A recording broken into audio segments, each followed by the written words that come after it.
عليكم ورحمة الله وبركاته كسو دوادا أقوان دون channel muuqaalkan waa muuqaal gabi ahaanba ka duwan muuqaaladii hore waa muuqaal ka hadlaya qaabka ugu fudud ee aad ku ogaan karto fariin lagugu soo diray WhatsApp-ka fariintaasoo dib loo dhileeday marar badan waxaa dhacda in fariin lagugu soo diray WhatsApp-ka dabadeedna la dhileed gareeyo haddaba su'aasha taagan ayaa ah sideen ku heli karaa fariinta la dhileed gareeyay jawaabtu waxa ay ku jirtaa muuqaalkan ee aynu isla daawan waxaan rabaa inaan laba tusaale u soo qaato labadan WhatsApp oo aan ku sameyn doono tusaalaha si aan iskuulo aragno qaabka uu noqonayo message-ka markii la dhileedo iyo sidaan ku heli lahayn message-kaas WhatsApp-kana arkaysaan waa midka originalka ah kanna waa kan kaloonka ah ama koobiga ama midka labaad waxaan rabaa fariin inaan ka diro WhatsApp-kan una diro WhatsApp-kan aynu si fiican u wada daawano marka hore waxaan soo kicinayaa WhatsApp-kan kadib waxaan dirayaa fariinta una dirayaa WhatsApp-ka kale waxaan isaga qorayaa assalaamu calaykum kadib waan dirayaa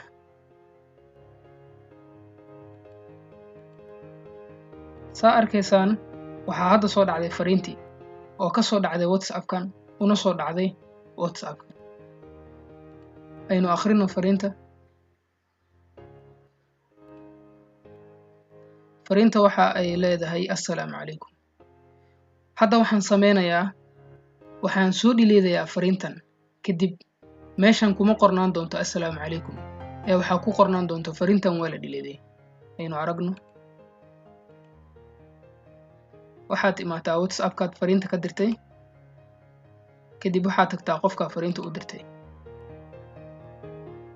haddana waxaan leenahay delete kadib waxaad ka doorataa delete for everyone ka delete qof walba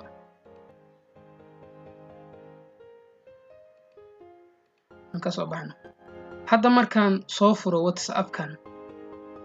kama arki doono fariintii soo furo WhatsApp-ka okay haddaba saa arkaysaan waxaa ku qoran halkan this message was deleted fariintan waa la dhileeday marka su'aasha taagan ayaa ah weli sideen ku ogaan karaa fariinta la dhileeday waxaad soo furtaa Google Play Store-ka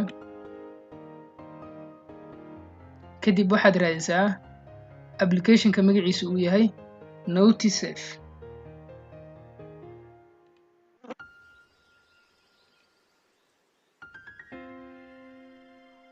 waxaa ku soo bixi doona application-ka magaciisuna waa NotiSafe kadib waxaad la soo degtaa application-ka install leh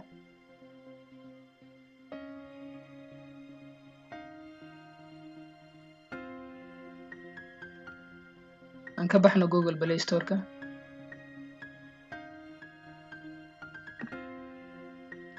haddaba waa kan application-kii aan la soo degnay soo fur application-ka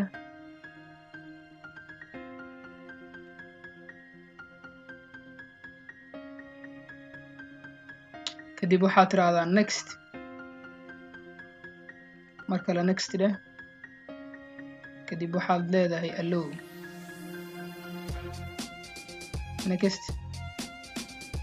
next leh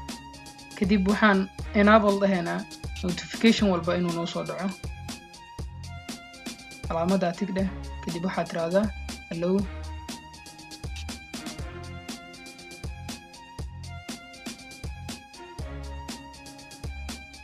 hello hadda waxa uu loading gareynayaa application-ada aynu sugno waxyar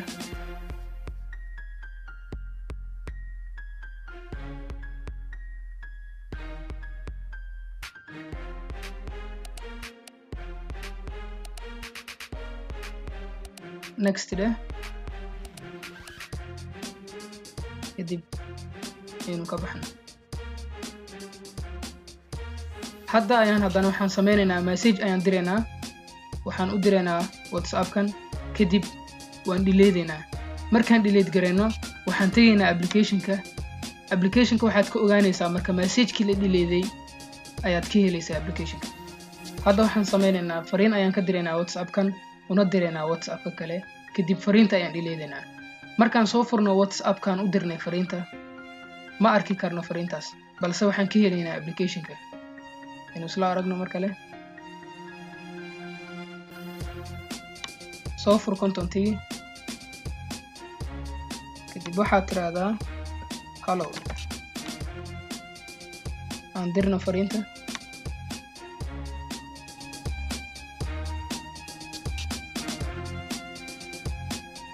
waxaan sameynaynaa marka hadda fariintan waan dhileedaynaa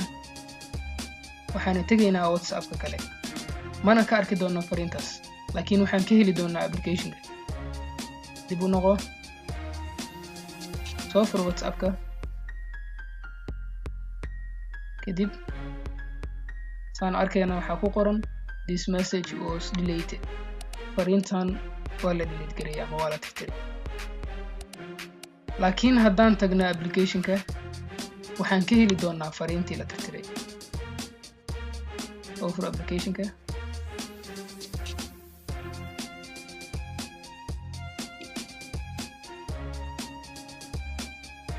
kadib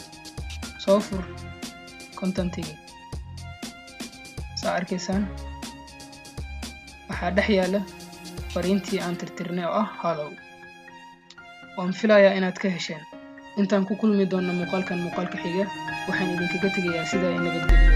wassalaamu calaykum waraxmatullaahi